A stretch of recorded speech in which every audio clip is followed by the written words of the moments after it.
ఉన్నారు, రాజకీయ ఏదైతే నీటి రంగ నిపుణులు ఉన్నారు, పాత్రికేయ మిత్రులు ఉన్నారు.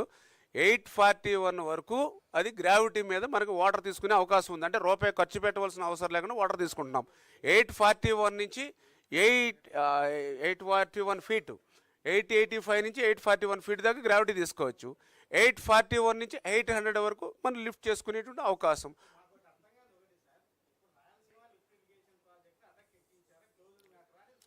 అది మన చేతిలో లేదుగా. మీరు ఇప్పుడు అది అడగవలసింది వైఎస్ఆర్సీపీ ప్రభుత్వాన్ని. ఎందుకంటే ఆ రోజు మీరు వైఎస్ఆర్సీపీ ప్రభుత్వాన్ని ప్రశ్నించాలి. ఎందుకంటే ఏదైతే ఈ పథకం 2020, 2021లో ఎన్జీటీ దీన్ని నిలిపిందా, లేకపోతే తెలుగుదేశం ప్రభుత్వ హయాంలో నిలిపిందా?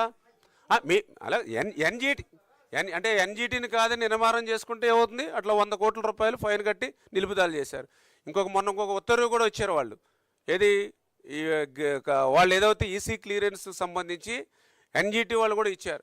ఏదైతే మీరు వర్క్స్ చేశారో మళ్ళీ మీరు మంచినీళ్ళ కోసం, అంటే ఇది సాగునీరు కోసం కాదు, డ్రింకింగ్ వాటర్ కోసమే ఉపయోగించుకుంటామని వీళ్ళు కొత్తగా మళ్ళీ ఫ్రెష్గా అప్లై చేసుకుంటే, మీరు ఏదైతే ఇప్పటివరకు వర్క్లు ఏదైతే చేశారో అవన్నీ క్లోజ్ చేసుకుని యథావిధిగా ఉంచి అప్పుడు మళ్ళీ రీఅప్లికేషన్ పెట్టమని అన్నారు. చేత ఇప్పుడు అధికారం అంటే ఈవేళ గవర్నమెంట్ ఆఫ్ ఆంధ్రప్రదేశ్ మన అధికారంలో ఉన్నారు, మన ఇష్టానుసారంగా చేసుకోవడం, తెలంగాణలో వాళ్ళ ప్రభుత్వం ఉందని వాళ్ళు అధికారం చేసుకోవడం కూడా. అక్కడ ఒక నేషనల్ గ్రీన్ ట్రిబ్యునల్ ఉంది, అదేవిధంగా మనకి కేఆర్ఎంఏ ఉంది, అదేవిధంగా ఇంకా న్యాయస్థానాలు ఉన్నాయి, ఇవన్నీ కూడా ఉన్నాయి. వాటి పరిధిలోనే మనం పనిచేయాల్సిన అవసరం ఉంది.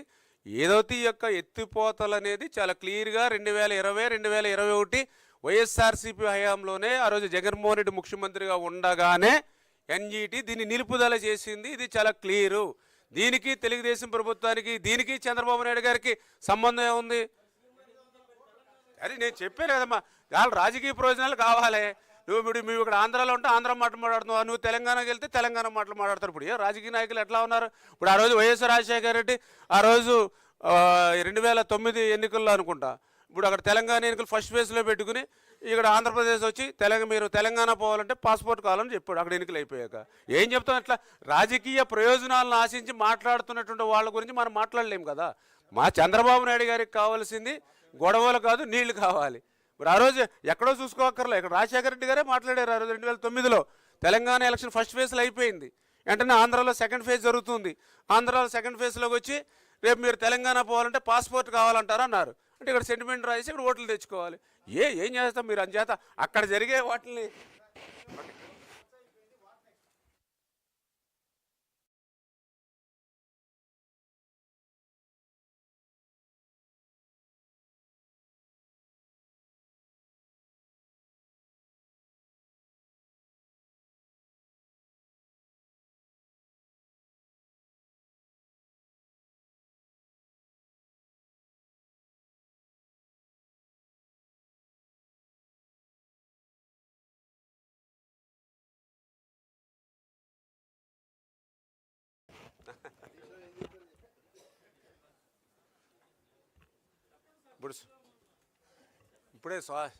ఇప్పుడే సోదరు కూడా అడుగుతూ ఉంటే చాలా క్లియర్గా ఏదైతే ఆ రోజు మరి హరీష్ రావు గారే చెప్పారు. ఏదైతే 2020, 2021లో ఆ రోజు నేషనల్ గ్రీన్ ట్రిబ్యునల్కి పోయి మేమే ఆ రోజు నిలుపుదల చేసామని ఆయన ప్రజెంటేషన్ కూడా నేను మొన్న చూడడం జరిగింది. హరీష్ రావు గారి ప్రజెంటేషన్ కూడా.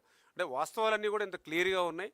కేవలం రాజకీయ లబ్ధి కోసమే ఉన్న పరపతి లేనిటువంటి స్థితిలోనే జగన్మోహన్ రెడ్డి ఇటువంటి పరిస్థితి. ఎందుకంటే నేను రాయలసీమలో కూడా మంచి పాజిటివ్ వేవ్ వస్తుంది. ఇప్పుడు తెలుగుదేశం, జనసేన, బీజేపీ కూటమికి చాలా పాజిటివ్ వేవ్ వస్తూ ఉంది ఈవేళ రాయలసీమలో.